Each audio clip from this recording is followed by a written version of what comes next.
Hello students, આજે આપણે ધોરણ 11નું ચેપ્ટર નંબર 14ના લેક્ચર નંબર 4માં શ્વસનનો પ્રથમ પ્રકાર અજારક શ્વસનનો આપણે અભ્યાસ કરવાનો છે. ચલો, ગયા પીરિયડમાં આપણે વાત કરી એ પ્રમાણે અજારક શ્વસન થતું હોય કે જારક શ્વસન થતું હોય, બંનેમાં ગ્લાયકોલિસિસની ક્રિયા તો થાય જ. ચાલો, અને જ્યારે ગ્લાયકોલિસિસની ક્રિયા થાય ત્યારે ગ્લુકોઝનો એક અણુ તૂટી અને એનું રૂપાંતરણ 10 નાની નાની રાસાયણિક પ્રક્રિયા દ્વારા, આપણને ખબર છે, 2 અણુ પાયરુવિક એસિડમાં થાય છે. ચાલો, તો પાયરુવિક એસિડ તમને ખબર છે CH3CO COOH. તો એક ગ્લુકોઝના અણુનું રૂપાંતરણ થઈ ગયું પાયરુવિક એસિડના 2 અણુમાં. તો આ જે ગ્લુકોઝનું આંશિક વિઘટન થયું, એ ક્રિયાને આપણે ગ્લાયકોલિસિસ કહીએ છીએ. ચાલો, હવે ગ્લાયકોલિસિસની ક્રિયામાં ગયા વખતે આપણે વાત કરી એ પ્રમાણે પાયરુવિક એસિડના 2 અણુ તો બને જ, પણ 2 અણુ ભેગા એટીપી ના બને. આપણને ખબર છે ખરેખર 4 એટીપી બને, પણ ઓલા 2 વપરાય બાદ કરી નાખો તો 2 એટીપી બને. ચલો, ભેગા 2 અણુ પાણીના બને અને ભેગા 2 અણુ NaDH2 ના બને. તો આજે ટૂંકમાં ક્રિયા લખી એ ઘટના ગ્લાયકોલિસિસ છે. ચલો, હવે ગ્લાયકોલિસિસ પૂરું થયા પછી જે ખાસ કરીને એકકોષી સજીવો છે, આદિકોષ કેન્દ્રી અને સુકોષ કેન્દ્રી, તો એમાં ઘણા બધા સજીવોમાં ઘણા બધા પ્રકારના બેક્ટેરિયા છે. એકકોષી ફૂગની આપણે વાત કરીએ, યીસ્ટ, તો એ બધામાં અજારક શ્વસન થાય છે. ચાલો, તો હવે ગ્લાયકોલિસિસ પૂરું થયા પછી પાયરુવિક એસિડ આગળ કઈ રીતથી વપરાય છે એના ઉપરથી ખરેખર શ્વસનના પ્રકાર 2 છે, અજારક અને જારક. જોજો, હવે પાયરુવિક એસિડ બન્યા પછી આગળ અજારક શ્વસન થતું હોય તો એમાંય પાછી શક્યતા 2 છે. જોજો, તો એ આપણે આખું સમજવાનું છે. ચલો, પહેલી શક્યતા, મોટા ભાગે વનસ્પતિ કોષમાં, ચાલો, અથવા વનસ્પતિ માધ્યમમાં જો અજારક શ્વસન થતું હોય તો પાયરુવિક એસિડ બન્યા પછી આગળ પ્રક્રિયા કેમ થાય એ આપણે સમજીએ. ચાલો, તો એક ગ્લુકોઝનો અણુ તૂટે તો અહીંયા પાયરુવિક એસિડના 2 અણુ છે, એટલે 2 અણુ પાયરુવિક એસિડ, એટલે CH3CO COOH. ચાલો, તો આ પાયરુવિક એસિડના 2 અણુ છે ગ્લાયકોલિસિસ પછી. ચાલો, હવે વનસ્પતિ માધ્યમમાં અજારક શ્વસન થતું હોય તો અત્યારે આપણે જે અજારક શ્વસન લખીએ છીએ વનસ્પતિ માધ્યમમાં, એ દાખલા તરીકે યીસ્ટનો કોષ. જો, તો પાયરુવિક એસિડનું વિઘટન થઈ અને એમાંથી આલ્કોહોલ બનશે, ઇથાઇલ આલ્કોહોલ. હાલો, તો એ પ્રક્રિયા આપણે સમજવાની છે. ચલો, તો સૌથી પહેલાં તો પાયરુવિક એસિડના અણુમાંથી એનું રૂપાંતરણ થશે. જો 2 અણુ એસિટાલ્ડિહાઇડ, એટલે 2CH3CHO અને પ્લસ ભેગા બનશે 2 અણુ CO2. જો, હવે પાયરુવિક એસિડના એક અણુમાં 3 કાર્બન છે અને એસિટાલ્ડિહાઇડના અણુમાં 2 કાર્બન છે. જો, પહેલાં તો એક પાયરુવિક એસિડમાંથી એક એસિટાલ્ડિહાઇડ બને, પણ આપણે 2 અણુની પ્રક્રિયા ભેગી લઈ તો એક પાયરુવિક એસિડમાંથી એક એસિટાલ્ડિહાઇડ બને તો એક CO2 બને, પણ 2 અણુની પ્રક્રિયા ભેગી લી તો 2 અણુ પાયરુવિક એસિડમાંથી 2 અણુ એસિટાલ્ડિહાઇડના બને તો ભેગા 2 અણુ CO2 ના બને. ચાલો, ને આ ક્રિયા કરાવવા માટે જવાબદાર ઉત્સેચક પાયરુવિક એસિડ ડીકાર્બોક્સાઇલેસ.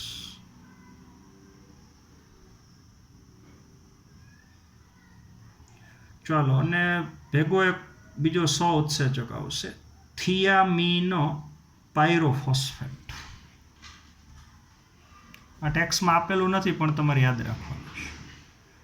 તો પાયરુવેક એસિડનું ડીકાર્બોક્સિલેશન કરાવતો ઉત્સેચક, એટલે પાયરુવેક એસિડમાંથી કાર્બન દૂર કરાવતો ઉત્સેચક, એટલે પાયરુવેક એસિડ ડીકાર્બોક્સાઇલેસ અને ભેગો ઉત્સેચક આવશે થિયામિન પાયરોફોસ્ફેટ.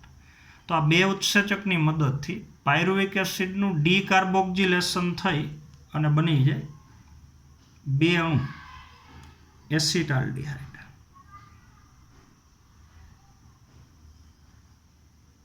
ચાલો ભેગા બનશે બે અણુ CO2. ચાલો આ પહેલું સ્ટેપ થયું. જોજો હવે અજારક શ્વસનમાં જ બીજું સ્ટેપ. ચાલો હવે જે બે અણુ એસિટાલ્ડિહાઇડના છે, એટલે બે અણુ CH3CHO. ચાલો તો એનું હવે રિડક્શન થાય. જો બરોબર સમજો. ચાલો હવે રિડક્શન કરવા માટે NaDH2 ની જરૂર પડે, તો એ ગ્લાયકોલિસિસના આગળના વપરાય. જો બરોબર સમજવાનું છે. જો જારક શ્વસન થતું હોય તો ગ્લાયકોલિસિસમાં બનેલા જે બે NaDH2 છે એ જારક શ્વસનના ત્રીજા તબક્કામાં જાય, તો ત્યાં એનું વિઘટન થઈને 6 ATP બને, 2 NaDH2. પણ જો અજારક શ્વસન થાય તો ગ્લાયકોલિસિસમાં બનેલા જે 2 NaDH2 છે એનો ત્યાં ને ત્યાં ઉપયોગ થઈ જાય. તો અત્યારે આ એસિટાલ્ડિહાઇડનું રિડક્શન કરવા માટે આ 2 NaDH2 છે અહીં વપરાઈ જાય. તો જે ઓલા 6 ATP બનવા જોઈએ 6 ATP ન બને. તો આ દ્રષ્ટિએ વિચારો તો અજારક શ્વસન ઉર્જાનો વ્યય કરતી પ્રક્રિયા છે. ચાલો તો ગ્લાયકોલિસિસમાં જે 2 NaDH2 બન્યા છે એ 2 NaDH2 નો આગળ હવે એસિટાલ્ડિહાઇડના રિડક્શન માટે ઉપયોગ થઈ જાય.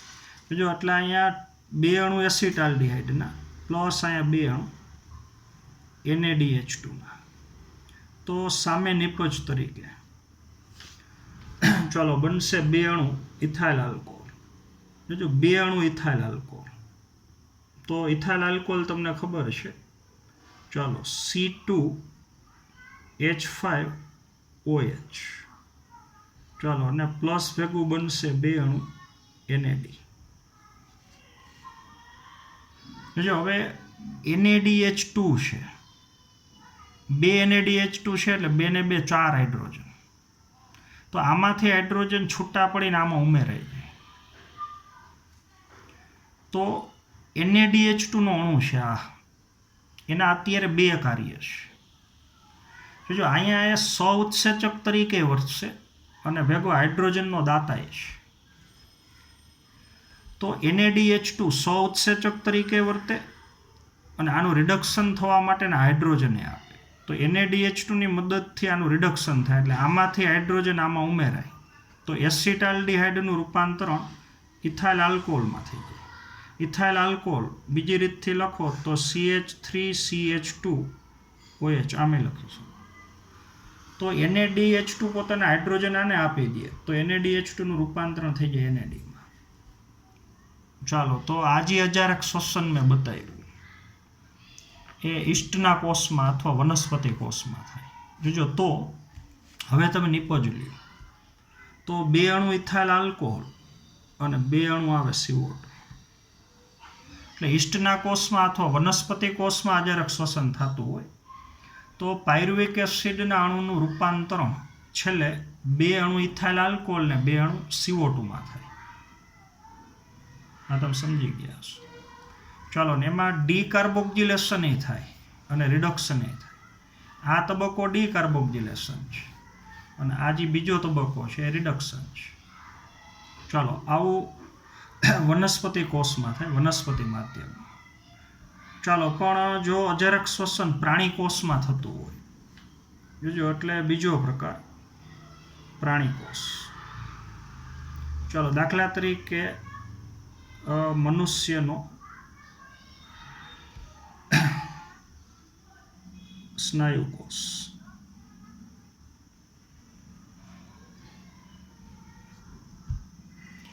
ચાલો તો મનુષ્યની અંદર જે સ્નાયુ કોષો છે એ બરોબર સમજવાનું છે, ખાસ કરીને રેખિત સ્નાયુનો કોષ.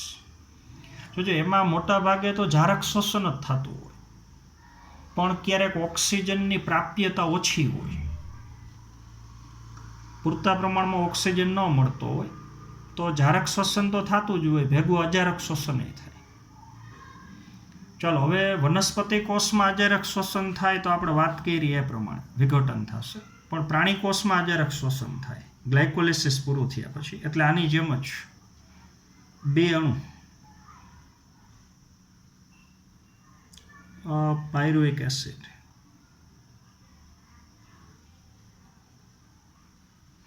જો વનસ્પતિ કોષમાં અજારક શ્વસન થાય તો પાયરુવિક એસિડનું પહેલાં ડીકાર્બોક્સિલેશન થાય, એટલે એસિટાલ્ડિહાઇડ બને, અને એ એસિટાલ્ડિહાઇડનું પછી રિડક્શન થાય અને ઇથાઇલ આલ્કોહોલ બને. પણ પ્રાણી કોષની અંદર મનુષ્યના સ્નાયુ કોષમાં જો અજારક શ્વસન થતું હોય જોજો તો આ પાયરુવિક એસિડનું સીધું રિડક્શન થઈ જાય. ચાલો અહીંયા એક ઉત્સેચકનું નામ આપણે બોલતા ભૂલી ગયા, તો અહીંયા આવશે આલ્કોહોલ ડિહાઇડ્રોજિનેઝ નામનો ઉત્સેચક. એસિટાલ્ડિહાઇડને ઇથાઇલ આલ્કોહોલમાં રૂપાંતરિત કરતો અહીંયા ઉત્સેચક આલ્કોહોલ ડિહાઇડ્રોજિનેઝ. ચાલો અહીંયા જેમ એસિટાલ્ડિહાઇડનું આની મદદથી રિડક્શન થયું, એમાં અહીંયા સીધું પાયરુવિક એસિડનું સીધું રિડક્શન થઈ જાય. એટલે ગ્લાયકોલિસિસમાં બનેલા 2NADH2 આના રિડક્શન માટે વપરાય જાય, તો 2NADH2 જોજો ને અહીંયા સામે સીધું બની જાય લેક્ટિક એસિડ, એટલે બે અણુ CH3 CHOH COOH, ચલો પ્લસ ભેગું બને બે અણુ NAD. હાલો તો આ અણુ બની ગયો સીધો લેક્ટિક એસિડ. ચાલો તો વનસ્પતિ કોષ કરતાં પ્રાણી કોષમાં અજારક શ્વસન અલગ છે. જો વનસ્પતિ કોષમાં ડીકાર્બોક્સિલેશન થાય તો ભેગા CO2 મુક્ત થાય, અને છેલ્લી નિપજ ઇથાઇલ આલ્કોહોલ, અને બે સ્ટેપમાં પ્રક્રિયા થાય, ડીકાર્બોક્સિલેશન એ થાય, રિડક્શન એ થાય. ચાલો પ્રાણી કોષની અંદર જો અજારક શ્વસન થાય, દાખલા તરીકે મનુષ્યનો સ્નાયુ કોષ, તો પાયરુવિક એસિડનું સીધું રિડક્શન થઈ જાય, આ ડીકાર્બોક્સિલેશન તબક્કો આવે જ નહીં. તો ત્યારે બે પાયરુવિક એસિડમાં 4 હાઇડ્રોજન ઉમેરાય, એટલે એમાંથી બની જાય 2 લેક્ટિક એસિડ, તો CO2 મુક્ત જ ન થાય. એટલે અજારક શ્વસનમાં બે શક્યતા છે. અજારક શ્વસનમાં CO2 મુક્ત થાય અથવા ન થાય. જો અજારક શ્વસનમાં CO2 મુક્ત થતા હોય તો ભેગી છેલ્લી નિપજ બે અણુ ઇથાઇલ આલ્કોહોલ, અને CO2 મુક્ત ન થતા હોય તો છેલ્લી નિપજ બે અણુ લેક્ટિક એસિડ. જો બે અણુ લેક્ટિક એસિડ, એક લેક્ટિક એસિડમાં 3 કાર્બન, તો 2 લેક્ટિક એસિડ હોય તો ગ્લુકોઝના 6 કાર્બન થઈ ગયા. અહીંયા એક ઇથાઇલ આલ્કોહોલમાં 2 કાર્બન, એટલે 2 ને 2 4 કાર્બન, અને 2 કાર્બન CO2ના, તો ગ્લુકોઝના 6 કાર્બન થઈ ગયા. ચાલો હવે અજારક શ્વસન બેમાંથી ગમે એ માધ્યમમાં થતું હોય, જોજો વનસ્પતિ માધ્યમમાં થતું હોય કે પ્રાણી માધ્યમમાં થતું હોય, એક ગ્લુકોઝના અણુનું અજારક શ્વસન થાય, આપણે તો સળંગ લેવું પડે. અજારક શ્વસનમાં ગ્લાયકોલિસિસ એ ભેગું આવશે તો ખરું જ. એટલે ગ્લાયકોલિસિસ થઈને પહેલાં પાયરુવિક એસિડ બને, પછી પાયરુવિક એસિડ બન્યા પછી બે રસ્તા છે, કાં પાયરુવિક એસિડનું રૂપાંતરણ ઇથાઇલ આલ્કોહોલમાં થાય, કાં પાયરુવિક એસિડનું રૂપાંતરણ લેક્ટિક એસિડમાં થાય. પણ બંનેમાં એટીપી તો બે જ બને, કારણ કે ગ્લુકોઝના અણુનું અપૂર્ણ વિઘટન થાય. જો ઝારક શ્વસન થતું હોય તો ગ્લુકોઝના અણુનું પૂર્ણ વિઘટન થાય, તમને ખબર છે, C6H12O6 પ્લસ અહીંયા 6O2. ચાલો તો સામે નિપજ તરીકે 6CO2 પ્લસ 6H2O. તો અહીંયા જે ઉર્જા મુક્ત થાય એ વધારે હોય. ચાલો એ ઉર્જાનો ઉપયોગ કરી અને અહીંયા 36 અથવા 38 એટીપી બને. તો ઝારક શ્વસનમાં ગ્લુકોઝનો એક અણુ તૂટે તો 36 કે 38 એટીપી બને, જોજો બરોબર સમજ. અને અજારક શ્વસનમાં ગ્લુકોઝનો એક અણુ તૂટે, બેમાંથી ગમે એ પ્રકાર હોય, તો ગ્લાયકોલિસિસમાં જે બે ઓલા એટીપી બન્યા એ 2 જ એટીપી બને. તો અજારક શ્વસનની અંદર મુક્ત થતી ઉર્જાનું પ્રમાણ એકદમ ઓછું છે. આ ખાસ યાદ રાખવાનું. કે ગ્લુકોઝના એકણુનું અજારક શ્વસન દ્વારા વિઘટન થાય તો કેટલા એટીપી બને? તો 2 જ એટીપી બને. 4 બને પણ એમાંથી 2 વપરાય જાય એટલે ચોખ્ખા નફારૂપ એટીપી 2 બને. અને જારક શ્વસન થતું હોય તો ગ્લુકોઝનું એકણું તૂટવાથી 36 કે 38 એટીપી બને. એ કેવી રીતથી બને એ હજી આપણે આગળ સમજવાનું છે. ચાલો, તો હવે તમે સમજી ગયા હશો. ચાલો, તો પહેલો પેરેગ્રાફ જે છે આથવણનો એ હું રીડ કરતો નથી. ચાલો, હવે જે તમને ચાર્ટ આપ્યો છે ટેક્સ્ટ બુકમાં એના કરતાંય મેં વધારે ડિસ્ક્રિપ્ટિવ ચાર્ટ અહીં આપેલો છે, મેં સમજાવ્યું. હાલો, પણ ટેક્સ્ટ બુકનો ચાર્ટ છે જુઓ તો એમાં બતાવ્યું છે ગ્લાયકોલિસિસ તમને હાવ ટૂંકમાં બતાવ્યું. જો હું બોલતો જાઉં ને એટલી પ્રક્રિયા ગ્લાયકોલિસિસની છે, ટૂંકમાં આપીશ. જો ગ્લુકોઝમાંથી ગ્લિસરાલ્ડિહાઇડ 3 ફોસ્ફેટ સીધું PGAL લઈ લીધું, વચ્ચેના સંયોજનો તમને ખબર છે. પછી ગ્લિસરાલ્ડિહાઇડ 3 ફોસ્ફેટમાંથી 3 ફોસ્ફોગ્લિસરિક એસિડ બને ત્યારે વચ્ચે ઓલા NaDH2 બને. ચલો, એમાંથી હવે ફોસ્ફોઇનોલ પાયરુવિક એસિડ, એમાંથી પાયરુવિક એસિડ. હાલો, એટલે ગ્લુકોઝથી હવે સીધું પાયરુવિક એસિડ લ્યો તો એટલી પ્રક્રિયા ગ્લાયકોલિસિસ થયું. જો એમાં હવે 2 શક્યતા, કાં પાયરુવિક એસિડમાંથી લેક્ટિક એસિડ બને તો આગળના ઓલા NaDH2 વપરાઈ જાય તો એ લેક્ટિક આથવણ કહી શકો. ચાલો, કાં પાયરુવિક એસિડમાંથી ઇથેનોલ અને CO2 બને તો એને આલ્કોહોલિક આથવણ કહી શકો. તો એ તમને ખબર છે. ચાલો, હવે પહેલો પેરેગ્રાફ એ હું રીડ નથી કરતો, એ વાંચતું જવાનું, મેં સમજાવ્યું એ પ્રમાણે તમારે જોવાનું છે, બરાબર? હાલો, બીજો પેરેગ્રાફ હું વાંચું છું. ચાલો, હવે બેમાંથી ગમે એ પ્રકારનું અજારક શ્વસન થતું હોય, બેમાંથી ગમે તે પ્રકાર, લેક્ટિક એસિડ હોય કે આલ્કોહોલિક હોય. ચલો, લેક્ટિક એસિડ અને આલ્કોહોલિક આથવણ બંનેમાં વધારે માત્રામાં ઉર્જા મુક્ત થતી નથી. એટલે બરોબર સમજ. ચાલો, ગ્લુકોઝના અણુનું જારક શ્વસન થાય તો અહીંયા 100% ઉર્જા મુક્ત થાય. એટલે બરોબર સમજો, 100%. પછી એમાંથી 55% ઉર્જાનો વ્યય થઈ જાય ઉષ્મા સ્વરૂપે, અને 45% જે ઉર્જા હોય એનો ઉપયોગ થઈ અને 36 કે 38 એટીપી બને. કારણ કે અહીંયા ગ્લુકોઝના અણુનું પૂર્ણ વિઘટન થાય. જો પૂર્ણ વિઘટન આપણને અહીંયા દેખાય છે, 6 CO2 મુક્ત થાય તો બધાય કાર્બન વચ્ચેના, કાર્બન હાઇડ્રોજન વચ્ચેના રાસાયણિક બંધ તૂટી જાય તો અહીંયા 100% ઉર્જા મુક્ત થાય. જો અજારક શ્વસન થતું હોય તો ગ્લુકોઝના અણુનું વિઘટન થાય પણ એના બધાય રાસાયણિક બંધ ન તૂટે, તો ખાલી ગ્લુકોઝના અણુમાં જે કુલ ઉર્જા છે એમાંથી 7% કે એના કરતાં ઓછી ઉર્જા મુક્ત થાય. અહીંયા 100% ઉર્જા મુક્ત થાય. પછી એમાંથી 45% ઉર્જામાંથી આટલા એટીપી બને. અને અજારક શ્વસનમાં મુક્ત થતી ઉર્જા 7% અથવા એના કરતાં ઓછી હોય, કારણ કે ગ્લુકોઝના અણુનું અહીંયા પૂર્ણ વિઘટન ન થાય. ચલો, હવે જે 7% ઉર્જા મુક્ત થઈ એનોય પાછો બધી ઉર્જાનો ઉપયોગ એટીપી બનવા માટે ન થાય. આની જેમ જ 100%માંથી મોટાભાગની વ્યય પામે એમ 7%માંથી મોટાભાગની વ્યય પામે, અને અમુક ઉર્જાનો જ ઉપયોગ થઈ અને ખાલી 2 એટીપી જ બને. તો લેક્ટિક એસિડ અને આલ્કોહોલિક આથવણ બંનેમાં વધારે માત્રામાં ઉર્જા મુક્ત થતી નથી, તો કે ગ્લુકોઝમાં રહેલ 7%થી ઓછી ઉર્જા મુક્ત થાય અને તેથી ઉર્જાનો ઉપયોગ, ચલો, ઉચ્ચ ઉર્જાયુક્ત બંધવાળા, ઊંચી ઉર્જા ધરાવતા રાસાયણિક બંધવાળા જે એટીપીનો અણુ છે એના નિર્માણમાં ઉર્જાનો પૂરેપૂરો ઉપયોગ થતો નથી. ચાલો, હવે એસિડ કે આલ્કોહોલ એટલે કે લેક્ટિક એસિડ કે આલ્કોહોલ નિર્માણ કરતી ઉત્પાદનની પ્રક્રિયાઓ આ દ્રષ્ટિએ વિચારો તો હાનિકારક છે, કારણ કે જારક શ્વસનમાં ઝાઝા એટીપી બને અને અજારક શ્વસનમાં ઓછા એટીપી બને. તો ગ્લુકોઝના એકણુના આથવણ પછી બેયમાં, ચલો, આલ્કોહોલ હોય કે લેક્ટિક એસિડનું નિર્માણ હોય એ દરમિયાન કેટલા વાસ્તવિક એટીપીનું સંશ્લેષણ થાય? તો 2 એટીપી. આપણને ખબર છે 4 બને પણ 2 વપરાય બાદ કરી નાખો તો ખાલી 2 એટીપી જ બને.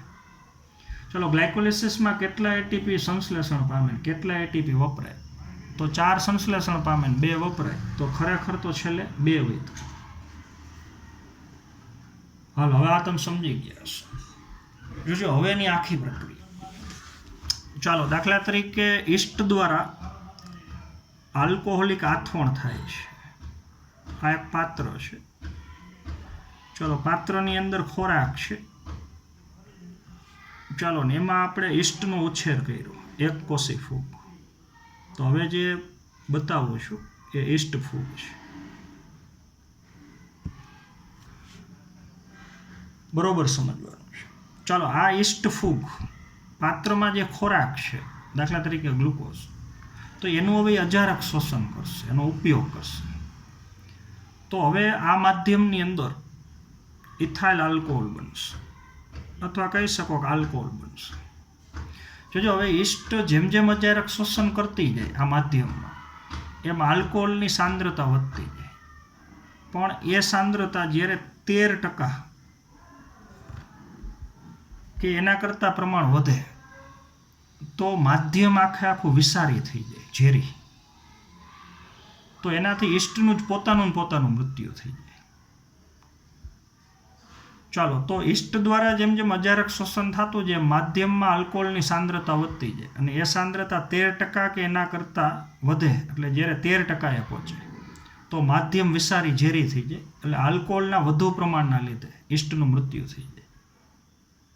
જોજો હવે અગત્યની વસ્તુ, માધ્યમમાં આપણે ઈસ્ટનો ઉછેર કર્યો તો એ માધ્યમમાં તો વધુમાં વધુ આલ્કોહોલ એ તો 13% જ હોય, એનાથી વધારે આલ્કોહોલ ન હોય, કારણ કે પછી તો ઈસ્ટનું મૃત્યુ થઈ જાય છે. તો આમાંથી આપણે જે પીણા બનાવીએ છીએ, સાદી ભાષામાં દારૂ બનાવીએ છીએ, તો એમાં તો આલ્કોહોલની માત્રા 13% કરતાં વધારે છે. 40%, 50%, 60%, 70% આલ્કોહોલનું પ્રમાણ. તો આનું આપણે નિસ્યંદન કરીએ છીએ. ઈસ્ટનો પહેલાં જે માધ્યમમાં ઉછેર કર્યો એટલે 13% આલ્કોહોલવાળું માધ્યમ બન્યું. પછી એનું નિસ્યંદન કરવાનું, ઊંચા તાપમાને એને ગરમ કરવાનું, એટલે એમાંથી જે વરાળ છૂટી પડે, અને એ વરાળનો આપણે પીણા બનાવવા માટે ઉપયોગ કરીએ છીએ. તો એમાં આલ્કોહોલની સાંદ્રતા આ 13% કરતાં વધારે હોય છે. તો એનું કારણ એનું નિસ્યંદન છે. હાલો તે તમે સમજી ગયા છો. તો આગળ પેરેગ્રાફ હું વાંચું છું. ચાલો, જ્યારે આલ્કોહોલનું પ્રમાણ 13% કે તેનાથી વધારે હોય ત્યારે ઈસ્ટ માટે આ વિષાક્ત બને, એટલે ઝેરી બને, અને તેના મૃત્યુનું કારણ બને. જોજો હવે નૈસર્ગિક રીતે આથવણ દ્વારા પ્રાપ્ત પીણા, આથવણની ક્રિયાથી આપણે જે પીણું બનાવ્યું, દાખલા તરીકે દારૂની બોટલ છે, તો એ પીણામાં આલ્કોહોલની મહત્તમ સાંદ્રતા કેટલી હોય તો એ 13% કરતાં વધારે હોય, 70% સુધીની સાંદ્રતા હોય છે. ચાલો, તો શું તમે વિચારી શકો કે માદક પીણામાં, આ જે પીણા છે એમાં આલ્કોહોલનું પ્રમાણ, આમાં જે આલ્કોહોલનું પ્રમાણ છે 13%, એના કરતાં પીણામાં આલ્કોહોલનું પ્રમાણ કેમ વધારે છે? તો એનું આપણે નિસ્યંદન કરીએ છીએ. ચલો, તો સાંદ્રતાથી વધુ કેવી રીતથી મેળવી શકાય છે?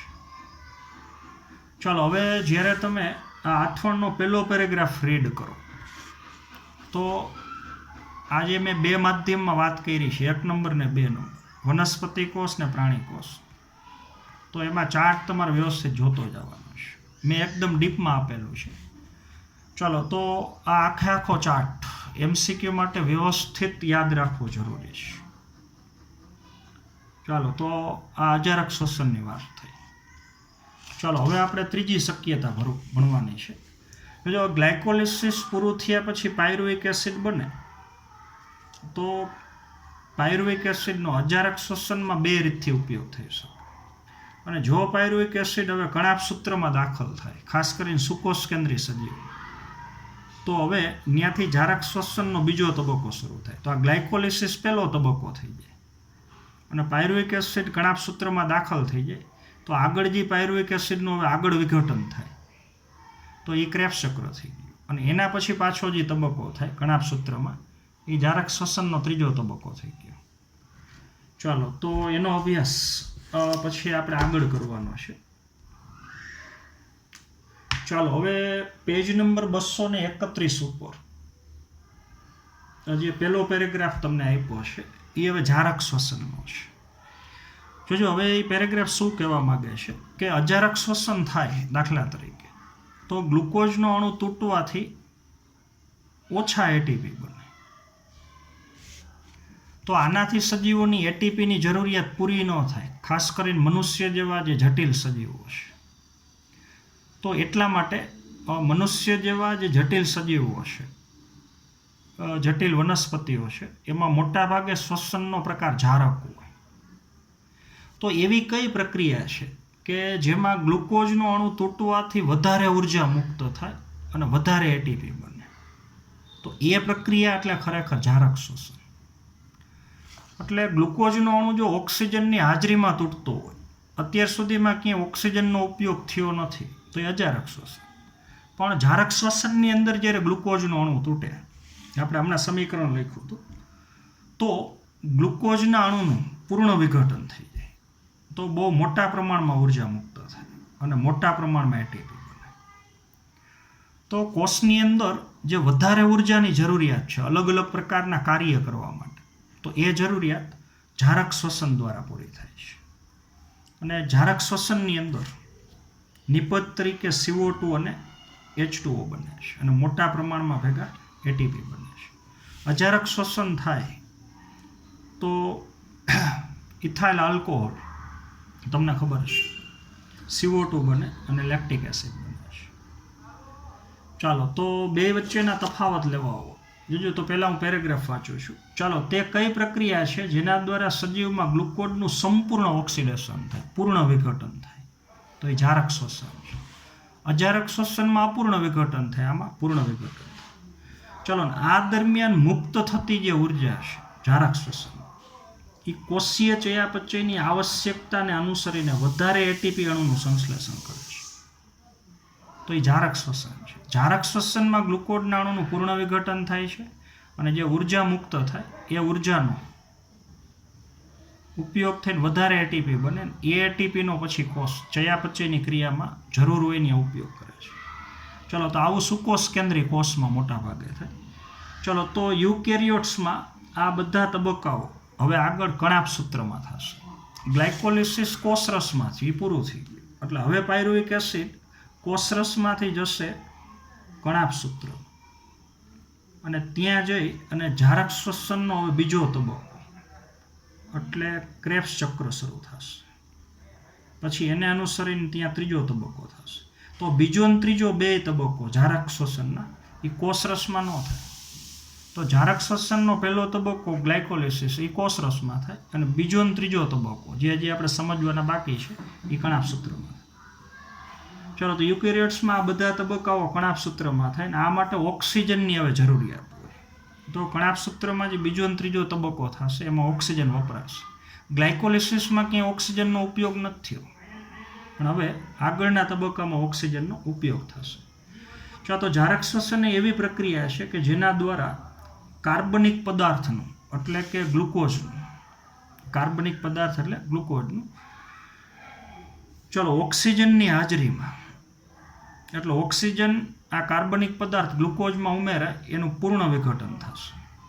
ચલો, સંપૂર્ણ ઓક્સિડેશન થશે અને તેના પછી નિપજ તરીકે કાર્બન ડાયોક્સાઇડ, પાણી અને મોટી માત્રામાં ઉર્જા, વધુ જથ્થામાં ઉર્જા મુક્ત થાય છે.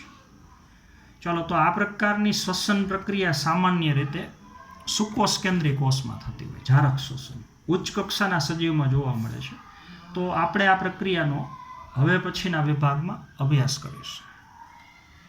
ચાલો, પછી ઝારક અને અજારક શ્વસનની ક્રિયા વચ્ચે કેવા તફાવત હોય એ તફાવત પછી આપણે આગળ લેશું. ઝારક શ્વસનનો થોડો અભ્યાસ કર્યા પછી. ચાલો, તો આજના પીરિયડમાં આપણે અહીંયા સુધી રાખશું. Thank you.